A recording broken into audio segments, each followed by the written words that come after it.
Welcome to ಮಂಗಳ food channel. ಇವತ್ತು ಮಾಡುವಂಥ ರೆಸಿಪಿ ಅಕ್ಕಿ ಬೆಲ್ಲ ಹಾಕಿ ಮಾಡುವಂಥ ಸ್ವೀಟು.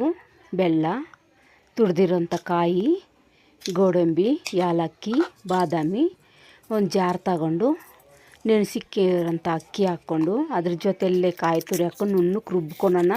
ಯಾವ ಥರ ಅಂದರೆ ನಾವು ನೀರು ದೋಸೆಗೆ ಮಾಡ್ಕೊತೀವಲ್ಲ ಆ ಥರ ಮಾಡಿಕೊಂಡು ಬೆಲ್ಲ ಹಾಕಿ ಒಲೆ ಮೇಲೆ ಇಕ್ಕೊಳೋಣ. ಚೆನ್ನಾಗಿ ಗಟ್ಟಿಯಾಗೋವರೆಗೂ ಕಲಸೋಣ.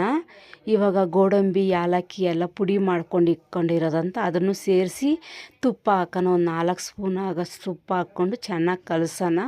ಇನ್ನೂ ಒಂದು 2 ಸ್ಪೂನಷ್ಟು ತುಪ್ಪ ಹಾಕ್ಕೊಂಡು ತುಪ್ಪ ಬಿಡೋ ಗಂಟ ಇದನ್ನು ಚೆನ್ನಾಗಿ ಕಲಸ್ಕೊಳೋಣ. ಲೋ ಫ್ಲೇಮಲ್ಲಿ ಇಟ್ಕೊಳ್ರಿ. ಚೆನ್ನಾಗಿ ಕಲಸಾದ್ಮೇಲೆ ನಾವು ಕೈಯಲ್ಲಿ ನೀರು ಸೋರ್ಕೊಂಡು ಮುಟ್ಟು ನೋಡೋಣ. ಒಂದು ತಟ್ಟೆಯಲ್ಲಿ ತುಪ್ಪ ಹಾಕ್ಕೊಂಡು ಸೋರ್ಕೊಂಡು, ತಟ್ಟೆ ಫುಲ್ ಸೋರ್ಕೊಂಡು ನಾವು ಮಾಡಿರೋಂಥ ಸ್ವೀಟು ತಟ್ಟೆಯಲ್ಲಿ ಹಾಕ್ಕೊಂಡು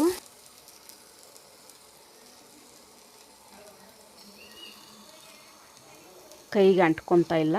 ಈ ಥರ ಇದ್ದರೆ ಸಾಕು. ತಟ್ಟೆಗೆ ಹಾಕ್ಕೊಂಡು ಚೆನ್ನಾಗಿ ಆರಕ್ಕೆ ಬಿಡೋಣ. ಒಂದು 10 ನಿಮಿಷ ಚೆನ್ನಾಗಿ ಆರಲಿ. ಆರೈತೆ. ಇವಾಗ ಕಟ್ ಮಾಡಿ ತೋರಿಸ್ತೀನಿ ಯಾವ ಥರ ಬಂದೈತೆ ಸ್ವೀಟು ಅಂತ. ಇದು ಚಿಕ್ಕ ಮಕ್ಳಿಗೂ ಸಹ ತಿನ್ಬೋದು. ತುಂಬ ಚೆನ್ನಾಗಿರುತ್ತೆ. ಚಿಕ್ಕ ಮಕ್ಕಳಾದರೆ ಇಷ್ಟಪಟ್ಟು ತಿಂತಾರೆ ಈ ಸ್ವೀಟು. ನಮ್ಮ ವಿಡಿಯೋ ನಿಮ್ಗೆ ಇಷ್ಟ ಆದರೆ ಲೈಕ್ ಮಾಡಿ.